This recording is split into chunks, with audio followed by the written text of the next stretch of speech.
Сайн байцгаана уу? Хинтээ аймгийн Бэндэр сумын ерөнхий боловсролын сургуулийн 11А ангийн сурагч Наран Цэцэг овогтой Номинжин.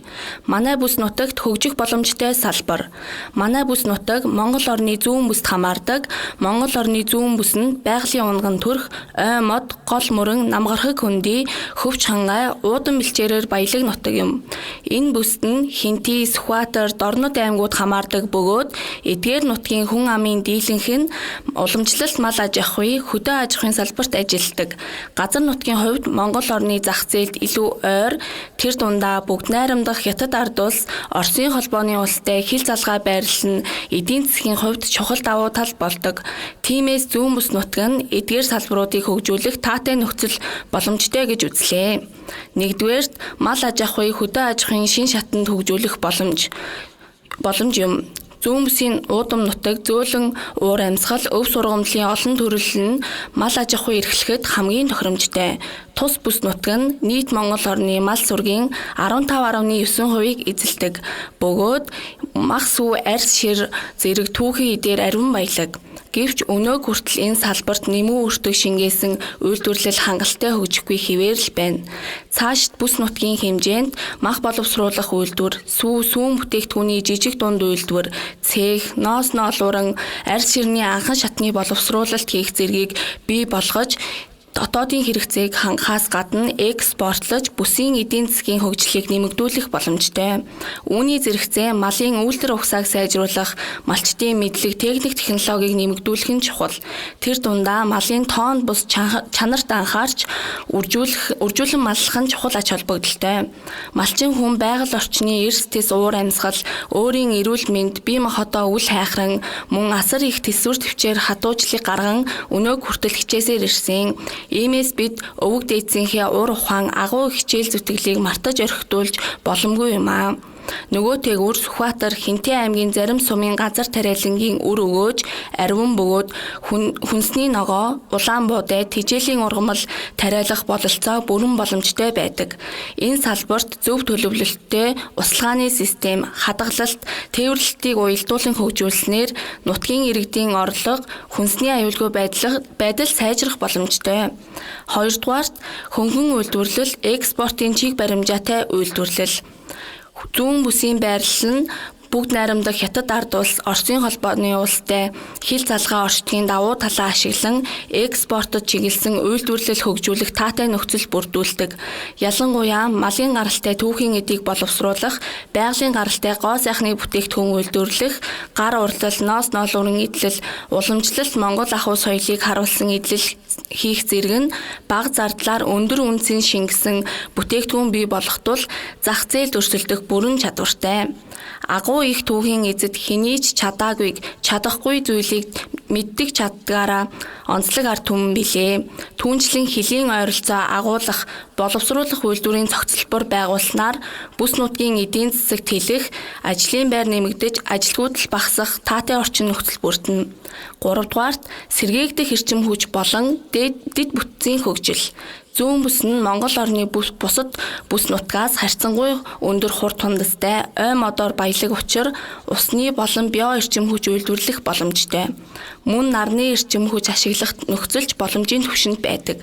Цахилгаан хангамжийн хувьд аслагдсан дутагдaltaй сум багт найдвартай их үүсвэр хэрэгтэй байдаг тул нарны цахилгаан станц, салхин сэнс, байгалийн ээлтэй бага хэмжээний станцуудыг байгуулах нь оновчтой бөгөөд үр дүнтэй шийдэл байх болно.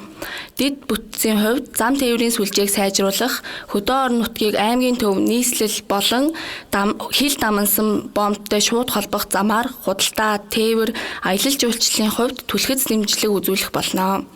4-дүгээрт аялал жуулчлалын салбарын нөөц боломж. Монгол орны зүүн бүс нь түүхэн дурсгалт газар, байгалийн үзэсгэлэн тогтоц, соёлын өвөр баялаг. Тухайлбал Хинтээ аймаг нь их Монгол улсыг үндэслэн байгуулагч Чингис хааны төрсөн нутаг гэдгээрээ түүх, соёлын аялал жуулчлалыг хөгжүүлэх онцгой дээд боломжтой. Мөн Хинтээ аймгийн Бэндэр, Батширээт, Дадал, Баян Адрах сунд нь Бурайзан олон ихтэй гэдгээрээ алдартай учир бусдаас ялгарах бас нэгэн онцлог юм. Цаашид зүүн бүст эко аялал жуулчлал, түүхэн аялал, соёлын болон түүхэн аж ахуй байдалтай танилцах төр аяллууд зохион байгуулах боломж бүрэн байна гэж харж байна. Үүнийг зохион байгуулалтанд оруулж орон нутгийн иргэдийг аяллаа үйлчлэгээний чиглэлд сургаж оролцуулснаар шинэ ажлын байр бий болох орлогыг нэмэгдүүлэх давхар ач холбогдолтой. Мөн дорнодын талын үзэсгэлэн Монгол даа хүрээний зам, буур нуур зэрэг байгалийн олон түүхэн дурсгалт газрууд нь дотоод гадаад жуулчлалыг татах хэмжээлшгүй их нөөцтэй. Сүхбаатар аймгийн төрийн тахилгад Алтан овоо, Шилийн богд, Хүн чулууд, Ганг нуур гэх мэт 7 гайхамшиг сонирхох хүн нилээдгүй олон мэдээ. Миний ирээдүйн мэргэжил миний хүсэл сонирхол бүс нутагтай минь ягт холбоотой. Би ирээдүйд маркетингийн мэргэжлэр мэргэшиж бүс нутаг сумынхаа аялал жуулчлалын салбарт ахиц дэвшил авчирна гэдэгтээ итгэлтэй байдаг.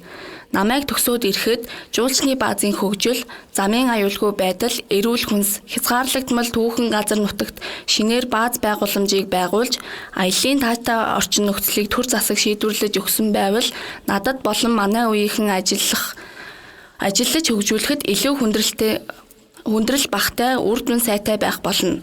Мөн орон нутаг руу шилжих аялах иргэдийн тоо нэмэгдэнэ. 5 дугаарт ашигт малтмал.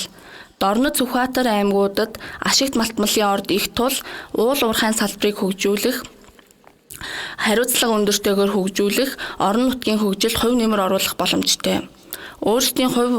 Өөрсдийн болон хувь хүний ашиг сонирхлыг хангахаар биш, Монгол орны баялагийг зөв ашиглах тал дээр илүү нухацтай анхаарч ажиллах, байгууллах нь үр дүнтэй байна хэмээн бодож байна.